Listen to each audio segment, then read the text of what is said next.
हाँ, welcome back students. तो अब हम डिस्कस करेंगे सबसे पहले बाइंडिंग एनर्जी के बारे में। ये क्या होती है? The total energy given out during the binding of the nucleons. देखिए न्यूक्लियॉन्स क्या होता है। जो न्यूक्लियॉन्स है वो है आपके पास number of proton plus number of neutron in the nucleus, इनका जो सम है इसी को हम न्यूक्लियॉन्स बोलेंगे।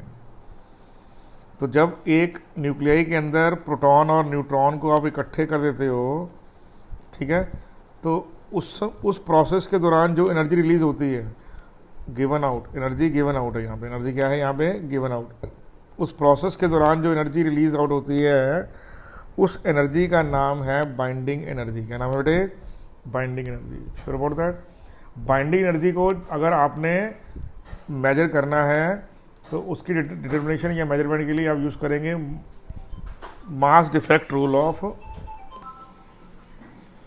तो आप क्या करेंगे उसमें? आप इसमें यूज़ करेंगे मास डिफेक्ट का formula to find out the binding energy. Clear आपको ये बात? Sure about that? तो जितना बाइंडिंग एनर्जी क्या होगा, जितना बाइंडिंग एनर्जी लार्ज होगा उतना न्यूक्लियस ज़्यादा स्टेबल होगा। ये पॉइंट आपको याद होना चाहिए। Are you sure about that? Very much sure. No, mass weight क्या है? Stable nucleus has less mass than it's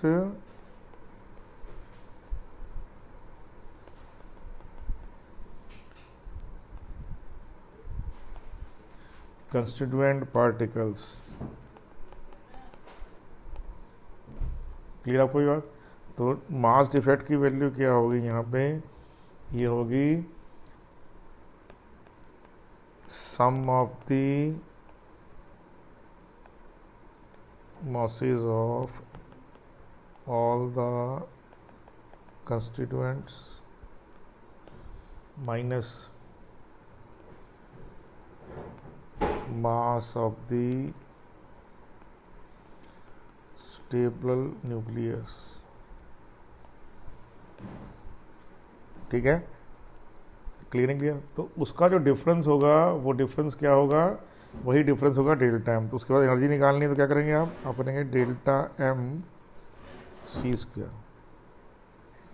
ठीक है बेटे?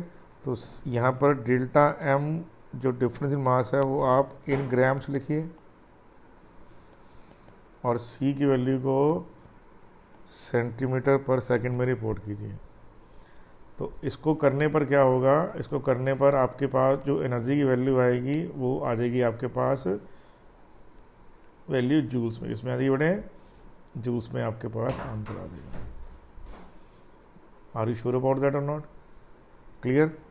तो उसमें जो वैल्यू, जो जूल में एनर्जी की वैल्यू होगी, तो सबको मालूम है 1.602 10 पावर माइनस जो 19 जूल है वही 1 इलेक्ट्रॉन वोल्ट है। तो उस वैल्यू में हम कन्वर्ट कर लेंगे।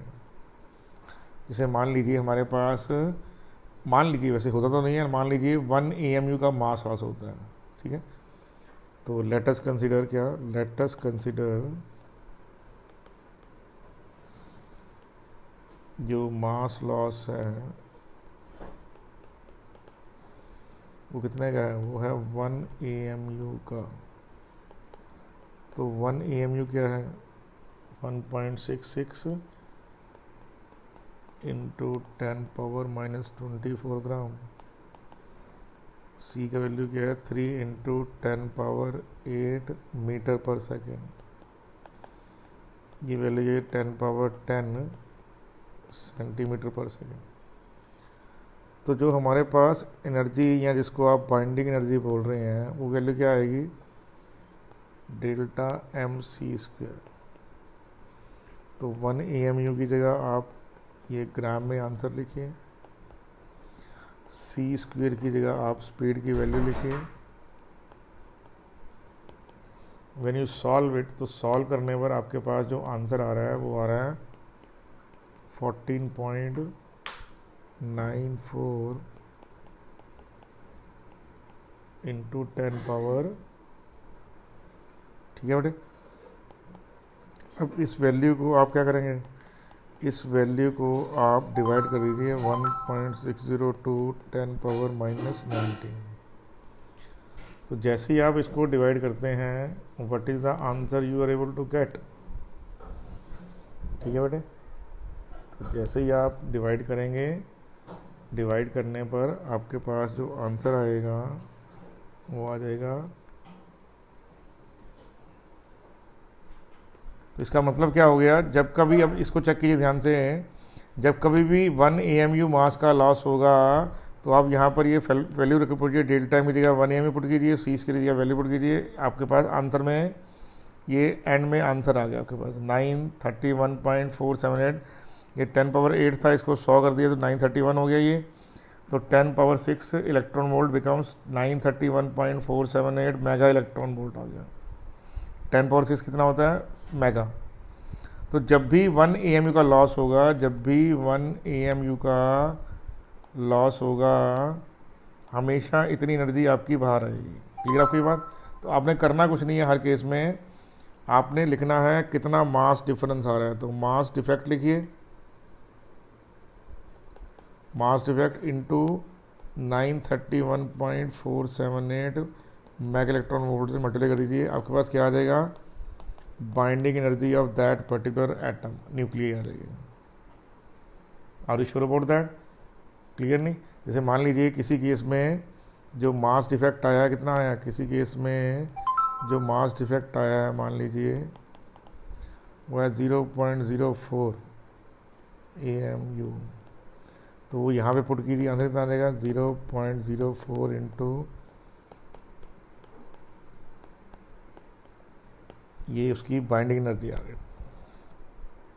Are you sure about that? Easy, that is too easy. Clear है? इस पॉइंट को आप ध्यान से समझ लीजिए। जब भी 1 AMU का लॉस होगा, जब भी 1 AMU का लॉस होगा, दिस इज द एनर्जी। ठीक है, तो आप 931.478, मैं दोबारा बोल रहा हूँ 931.478 मेगा इलेक्ट्रॉन वोल्ट। इसको याद रखना है एट एनी कॉस्ट कि जब भी 1 AMU का लॉस होता है इतनी एनर्जी प्रोड्यूस होती है। Are you sure about that? Easy, that is too easy. देखिए अब हम चेक करते हैं मास डिफेक्ट और energy relationship in case of helium के। हीलियम के न्यूक्लियस में कैसे हम निकालेंगे मास डिफेक्ट से बाइंडिंग एनर्जी। ठीक है, अब देखिए आपके सामने यहाँ पर क्या है, जो हीलियम है इसमें 2 प्रोटॉन और 2 न्यूट्रॉन है न्यूक्लियस के अंदर। तो 2 जो आपके पास प्रोटॉन है उनकी ये देखिए 2 इंटू ये आपके पास ये वैल्यू है 2 इंटू 1.00782U। तो ये कितना आ गया, ये मास ऑफ 2 प्रोटॉन, ये 2 प्रोटॉन का मास आ गया।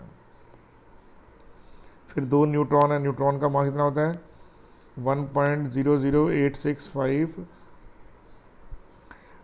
ठीक है, यूनिफाइड मास ऑफ, तो इसको 2 से मल्टीप्लाई किया, 2 ही न्यूट्रॉन है तो ये क्या हमारे पास आ गया, ये हमारे पास आ गया मास ऑफ 2 न्यूट्रॉन्स। क्लियर आपकी बात? तो जब इन दोनों को आपने इन दोनों को ऐड किया तो ऐड करने पर ये क्या आया, ये मास ऑफ द न्यूक्लियॉन्स जो कंस्टिट्यूएंट है उनका आ गया। ठीक है, अब आपको फॉर्मूला याद होगा यहाँ पे, तो मास डिफेक्ट का फॉर्मूला क्या था। ठीक है जी, तो आप अगर मास डिफेक्ट के फॉर्मूले को याद करना चाहते हैं, ये फॉर्मूला देखिए, sum of the mass of the all the constituent minus sum of the mass of the stable nuclear. Clear आपको ये बात? श्योर। तो अब हमारे पास जो सिचुएशन आ जाएगी, क्या आ जाएगी यहाँ पे, ये क्या है, सम ऑफ द कंस्टिट्यूएंट पार्टिकल है और ये सम ऑफ द क्या है, ये क्या है, mass of the stable nuclear, mass of the stable nuclear जो आपने यहाँ रख दिया। तो दोनों के डिफरेंस कितना आ गया 0.3033U। तो ये मास डिफेक्ट आ गया, क्या आ गया, ये मास डिफेक्ट आ गया। तो बाइंडिंग एनर्जी की वैल्यू क्या होगी, तो आंसर आ जाएगा 0.03037 into 931.478 mega electron volt. Clear आपको ये बात बेटे? मल्टीप्लाई करने पर आंसर आ गया 28.2955 मेगा इलेक्ट्रॉन वोल्ट। ये क्या है बेटे, ये है binding energy in case of helium nuclei. अब अगर आपसे पूछा जाए ना बाइंडिंग एनर्जी पर न्यूक्लियॉन निकालनी है, जैसे कोई पूछे, देखिए ये क्या है, binding energy total hydrogen helium की, तो अब कितने इसमें 2 प्रोटॉन हैं और 2 ही न्यूट्रॉन हैं। तो अगर पूछेंगे ना बाइंडिंग एनर्जी पर न्यूक्लियॉन कितनी है, तो चेक कीजिए टोटल तो एनर्जी कितनी है यहाँ पे, binding energy divide by number of nucleons, ये क्वेश्चन आ जाएगा। तो कितना आंसर है बेटे यहाँ पे, तो ये आ गया 28.2955 डिवाइड बाय 4।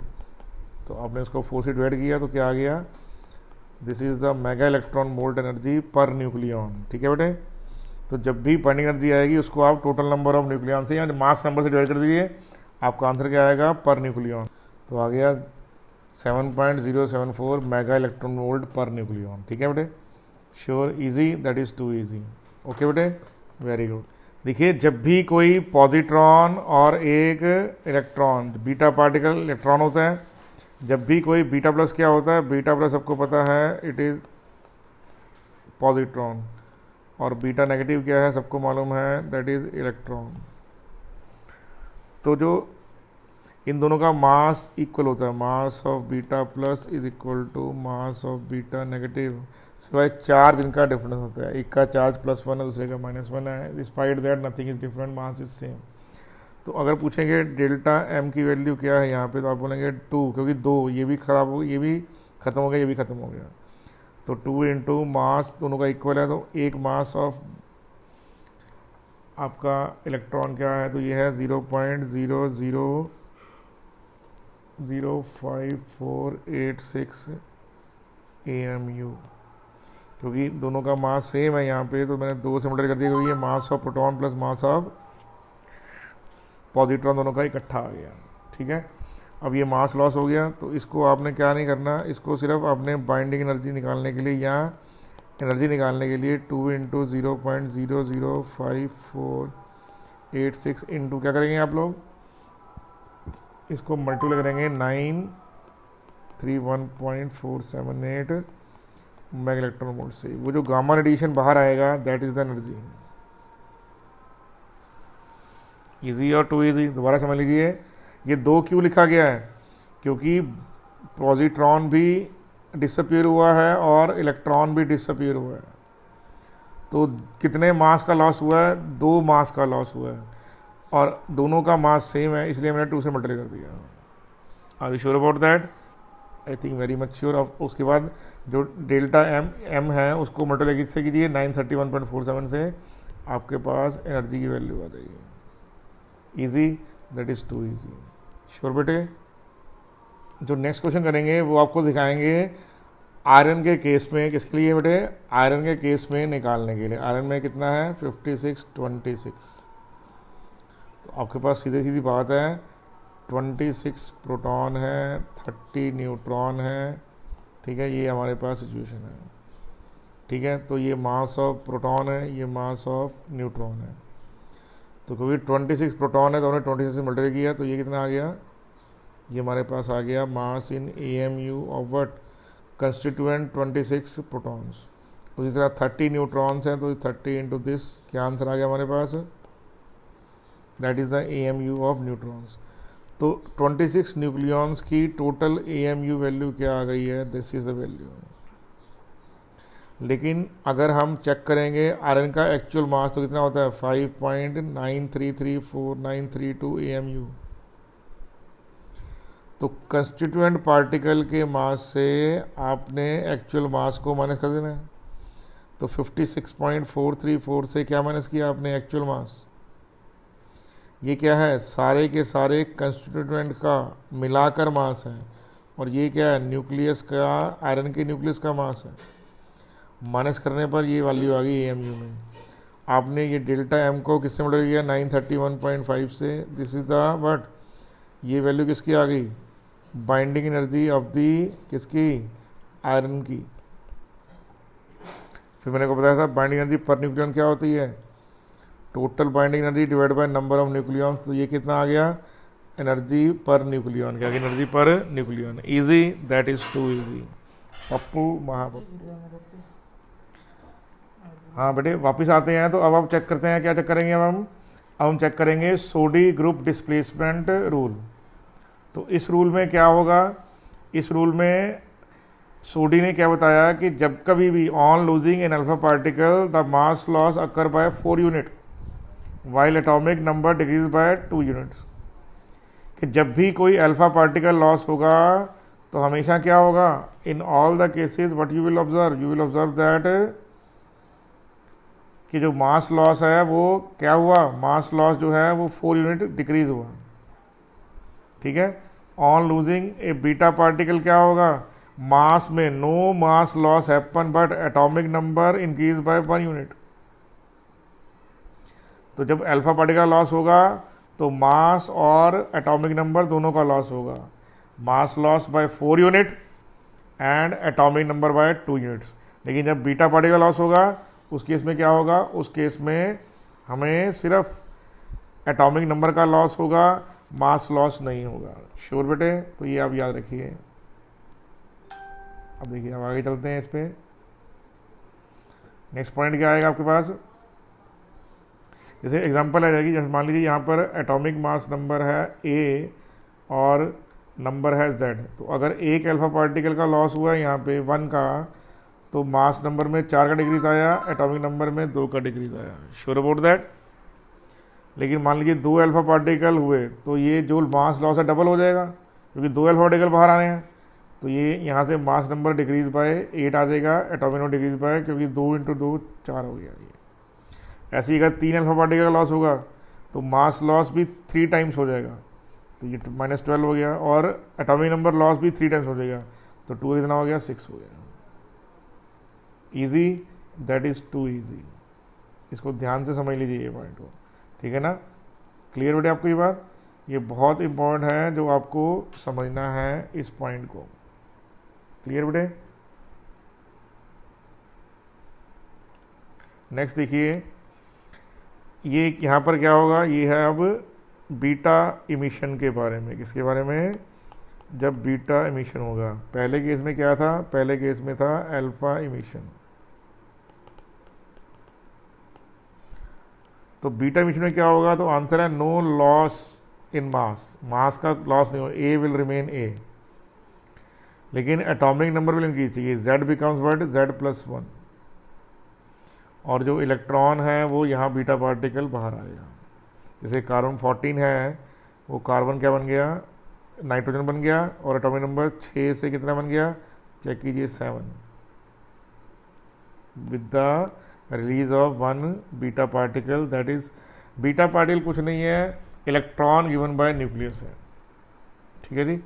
तो मान लीजिए कोई भी सिस्टम है, उस पर आपको सोडी ग्रुप डिस्प्लेसमेंट और लेके चलना है, तो उसमें मान के चलिए कि अल्फा पार्टिकल की संख्या x है। कितनी है बेटे, यहाँ पे x है। ठीक है, तो टोटल नंबर मास लॉस इतना हो जाएगा, क्योंकि हर अल्फा पार्टिकल के साथ मास लॉस है 4 यूनिट का, तो 4 से मल्टीप्लाई कर दीजिए, तो टोटल मास लॉस इतना हो गया 4x का। ठीक है, और इसमें कितना डिक्रीज हुआ है एटॉमिक नंबर में, तो आंसर है 2 यूनिट का, तो 2x हो गया। तो इसका मतलब क्या हुआ, अगर x number of alpha particle involve हैं तो टोटल मास लॉस 4x होगा, और अगर x number of alpha particle involve हैं तो टोटल एटॉमिक नंबर का डिक्रीज 2x होगा। Sure about that. उसी तरह से जब बीटा पार्टिकल यहाँ पर होते हैं तो बीटा पार्टिकल में मास नंबर में कोई चेंज नहीं आता, लेकिन एटॉमिक नंबर है वो इंक्रीज हो जाता है बाय 1 यूनिट। तो जितने बीटा पार्टिकल सिस्टम में आएंगे उतना ही एटॉमिक नंबर बढ़ जाएगा। तो अब आपने यहाँ पर सोडी ग्रुप डिस्प्लेसमेंट को लगा देना। क्या है कि अगर आपको निकालने हैं नंबर ऑफ अल्फा पार्टिकल, तो क्या करेंगे, 4x plus new mass number is equal to what, old mass number, और न्यू एटॉमिक नंबर में आप लॉस को ऐड करेंगे लेफ्ट हैंड साइड में और गेन को राइट हैंड साइड में। तो ओल्ड एटॉमिक नंबर गेन कितना हुआ, y का गेन हुआ, क्योंकि y है नंबर ऑफ बीटा पार्टिकल। ठीक है, श्योर अबाउट दैट। तो ये आप याद रखिएगा इसको, ये ओल्ड एटॉमिक नंबर राइट में लिखेंगे लेफ्ट में new atomic number plus loss जो हुआ है 2x का, और जो गेन हुआ है y का वो राइट में आ जाएगा, क्योंकि एटॉमिक नंबर, क्योंकि वो गेन है। Sure about that. अब इसको एग्जाम्पल के थ्रू समझेंगे। एग्जाम्पल क्या है यहाँ पे, यूरेनियम 238 है, यूरेनियम 238 ट्रांसफॉर्मिंग इनटू यूरेनियम 206, तो मास नंबर है 92 से 82। तो मान लीजिए अल्फा पार्टिकल की संख्या कितनी है, x है, और बीटा पार्टिकल की संख्या कितनी है, y है। तो ये देखिए, ये है आपका mass number, old mass number, तो ये ओल्ड मास नंबर यहाँ पे आ गया। ये है म्यू मास नंबर, ये न्यू मास नंबर यहाँ पे आ गया, और 4s। कुछ नहीं किया हमने, सोडी ग्रुप डिस्प्लेसमेंट और लगा दिया, तो आंसर कितना आ गया, 8 आ गया। Are you sure about that? Easy, that is too easy. Sure है बेटे आपको ये बात? नाइस। अब क्या करेंगे, अब 2x प्लस जो न्यू एटॉमिक नंबर है वो old atomic number plus y, तो x की वैल्यू आपने अभी पता लगाई है कितनी है, 8 है, मल्टीप्लाई कर दी यहाँ पे 16, तो y की वैल्यू आ गई। तो नंबर ऑफ अल्फा पार्टिकल 8 आ गए, नंबर ऑफ बीटा पार्टिकल 6 आ गए। ये जो एग्जाम्पल है बहुत इंपॉर्टेंट है, और एग्ज़ाम में आने वाले क्वेश्चन में से एक है ये। क्लियर नहीं क्लियर? तो ये जो है आप दोबारा से समझ लीजिए step by step, that is very very important. Sure? हाँ, देखिए अब हम नेक्स्ट जो फैक्टर चेक करेंगे वो है न्यूट्रॉन टू प्रोटॉन रेशो की स्टेबिलिटी का। Number of neutron to number of proton का जो रेशो है वो बहुत इम्पोर्टेंट है, ठीक है। अगर न्यूट्रॉन बाय प्रोटॉन का रेशो अगर 1 से लेस है तो हमेशा पॉजिट्रॉन इमिट होगा, और अगर 1.57 से ऊपर है तो हमेशा क्या होगा, हमेशा वो आपका बीटा पार्टिकल इमिट होगा। मतलब अगर 1 से लेस है और 1.57 से ऊपर है, इन दोनों के बीच की जो वैल्यू है वो स्टेबिलिटी को डिफाइन करती है। तो neutron to proton ratio is very very important in defining the stability. अब यहाँ पर खैर जो आप चेक करेंगे तो यहाँ पर दो ग्राफ, मैंने एक जैसे दो ग्राफ बनाए हुए हैं। एक ग्राफ जो है आपके बुक से है और दूसरा जो है वेबसाइट से है, तो दोनों का खैर मीनिंग सेम ही है। क्लियर नहीं क्लियर? तो अब जैसे ड्यूटेरियम में तो बड़ा यूनिक केस है, वहाँ तो जो रेशो है 1/1 का है। प्रोटॉन में हाइड्रोजन वाले, प्रोटोनियम वाले, हाइड्रोजन वाले केस में 1:1 वाले केस में तो न्यूट्रॉन है ही नहीं, तो जो पहला एलिमेंट है उसी में ये रूल लागू नहीं होता है, लेकिन उसका फिर अलग से रीजनिंग है।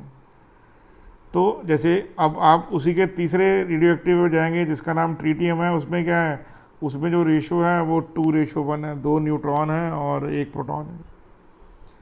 तो हाइड्रोजन के तीनों आइसोटोप में बड़ी यूनिक सी सिचुएशन आ जाती है कि एक एक केस में न्यूट्रॉन ही नहीं है। जैसे प्रोटोनियम, उसमें 1 जो प्रोटॉन तो है ही नहीं, प्रोटॉन है, न्यूट्रॉन है ही नहीं। ड्यूटेरियम में 1 प्रोटॉन है और 1 ही न्यूट्रॉन है, लेकिन जो ट्रीटियम है उसमें न्यूट्रॉन की संख्या डबल है प्रोटॉन से। क्लियर नहीं क्लियर? तो यहाँ पर जो रेडियोएक्टिविटी की बेल्ट है उसमें बताया गया है कि अगर हम इस खास एक एग्जाम्पल को छोड़ दें जो कि हाइड्रोजन है, बाकी सभी केस में क्या होगा, अगर जो न्यूट्रॉन टू प्रोटॉन का रेशियो जो है वो 1 से 1.57 के बीच में है, तो वो न्यूक्लियस जो है, वो जो आइसोटोप है पर्टिकुलर, वो स्टेबल होगा। कुछ लोग इसको 1.53 भी मान लेते हैं, बट कोई स्टिकनेस नहीं है इस केस में, क्योंकि जैसे मैंने आपको पहले बताया है कि टोटल 4 कारण होते हैं न्यूक्लियस स्टेबिलिटी के, कोई एक नहीं होता। एक पहला क्या था, बाइंडिंग एनर्जी, दूसरा क्या था, N/P रेशो, तीसरा होगा योकावा न्यूक्लियर फोर्स थ्योरी, और चौथा होगा आपका packing fraction value of the various isotope. तो इसमें से पैकिंग फ्रैक्शन और योकावा थ्योरी ऑफ न्यूक्लियर फोर्सेस या फिजिक्स में पढ़ेंगे। हम अपने जो डिस्कशन को न्यूट्रॉन टू प्रोटॉन रेशो और बाइंडिंग एनर्जी तक ही लेके जाएंगे। रीज़न क्या होता है, न्यूट्रॉन प्रोटॉन तो खैर केमिस्ट्री का जो एटोमेटिकल पार्ट है हम उसको लेंगे। दूसरा क्या है, एनर्जी लेवल ही है जो सारी चीज़ों को डिफाइन करता है थर्मोडायनेमिकली, इसलिए बाइंडिंग एनर्जी को भी हम केमिस्ट्री के अंदर ही पढ़ते हैं। Sure about that. और दुनिया की सबसे ताकतवर फोर्स कौन सी है? Nuclear force. उसको पढ़ाने के लिए फिजिक्स बनाई गई है, तो वहाँ पे जाके आप इसको पढ़ेंगे। क्लियर? क्योंकि न्यूक्लियर फोर्स, लेकिन वो शॉर्ट रेंज फोर्सेस होती हैं, तो हम क्योंकि उसमें बहुत सारा इलेक्ट्रोस्टैटिक अट्रैक्शन रिपल्शन इन्वॉल्व है, बहुत सारे जिसको परमिटिविटी के कॉन्सेप्ट इन्वॉल्व हैं, तो हम उसको नहीं पढ़ेंगे, उसको आप फिजिक्स में पढ़ेंगे। ठीक है जी। तो यहाँ पे हम लेके चलते हैं क्या कि अगर mass number less than equal to 40 है तो जो न्यूट्रॉन और प्रोटॉन की वैल्यू नियरली सेम हो तो वो स्टेबल होता है, और अगर मास नंबर जो है वो 40 से अबव है तो नेचुरल वे है कि नंबर ऑफ न्यूट्रॉन की संख्या प्रोटॉन से ज़्यादा होने पर भी न्यूक्लियस स्टेबल होगा, लेकिन ये नहीं कि इन्फिनिट वैल्यू तक चेंज होगा, 1.57 तक ही सेम होगा। ठीक है, तो आप इसको पढ़ लीजिए, that is very very important. ठीक है ना?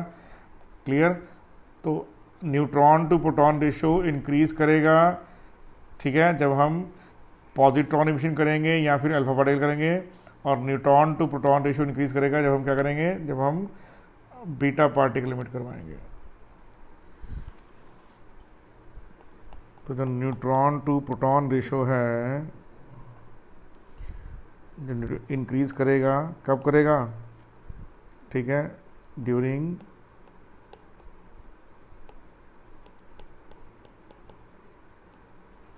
Positron emission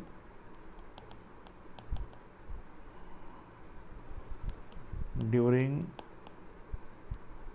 alpha emission. जब आप पॉजिट्रॉन इमिशन करेंगे, और जब क्या करेंगे आप? During alpha emission.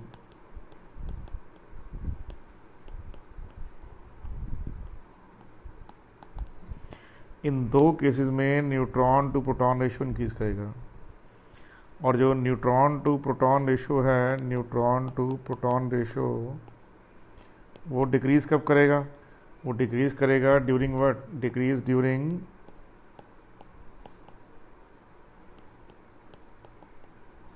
Beta elimination. जब बीटा डिके होगा तब। Are you sure about that? तो ये पॉइंट आपको जानना है, समझना है। तो अगर neutron to proton ratio less than 1 है तो पॉजिट्रॉन इमिशन होगा, neutron to proton ratio greater than 1.5 है, या neutron to proton greater than 1 है,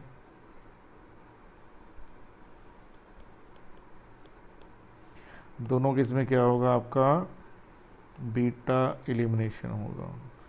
तो पॉजिट्रॉन इमिशन कब होगा? जब n/p less than 1, beta when n/p, ठीक है, 1 होगा या 1.5 से होगा। ठीक है, दोनों केस में पॉसिबल है। जैसे मैंने आपको बोला कि हार्ड एंड फास्ट रूल नहीं है ऐसा। Sure about that?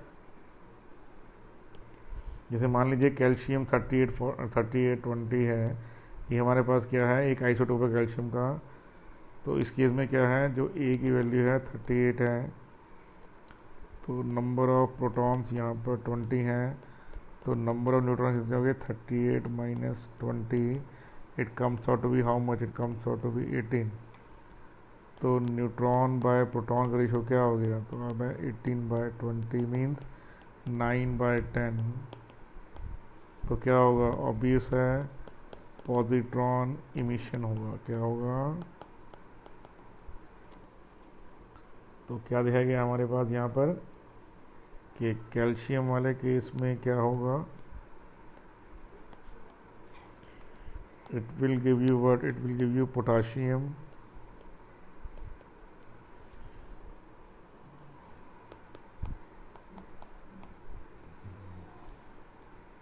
Are you sure about that? Clear? तो ऑब्वियस इसमें क्या हुआ? प्रोटॉन जो है वो क्या बन गया है? प्रोटॉन जो है वो न्यूट्रॉन बन गया है।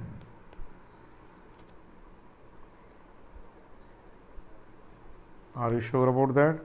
Easy? That is easy. Clear है? आप देखिए, मान लीजिए आपके पास यहाँ पर क्या है? आपके पास यहाँ पर जर्मेनियम की वैल्यू है 32। तो यहाँ पर जो न्यूट्रॉन टू प्रोटॉन का कितना होगा, 32 प्रोटॉन है, माइनस कर दीजिए इसमें से, तो आंसर कितना आएगा आपके पास 48। तो ये लगभग इतना आ गया आपका 3/2 1.5। अब देना चाहिए नहीं, लेकिन फिर भी ये देता है। ठीक है, क्लियर नहीं क्लियर आपकी बात? तो इसका मतलब है कोई हार्ड एंड फास्ट रूल नहीं है कि 1.57 से नीचे होगा तो रेडियो एक्टिव नहीं होगा। क्योंकि जैसे मैंने आपको बोला है कि वो न्यूक्लियस की जो खुद की बाइंडिंग एनर्जी है वो भी एक डिसाइडिंग फैक्टर है। वैसे तो देखा जाए तो बाइंडिंग एनर्जी ही डिसाइडिंग फैक्टर होता है। ठीक है बेटे, तो इस केस में क्या होगा,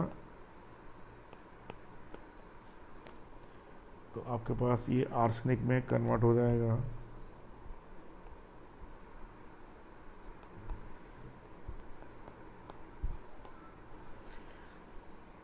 तो ये है न्यूट्रॉन टू प्रोटॉन रेशो की वैल्यू। ठीक है बेटे, क्लियरली अंडरस्टूड नाउ?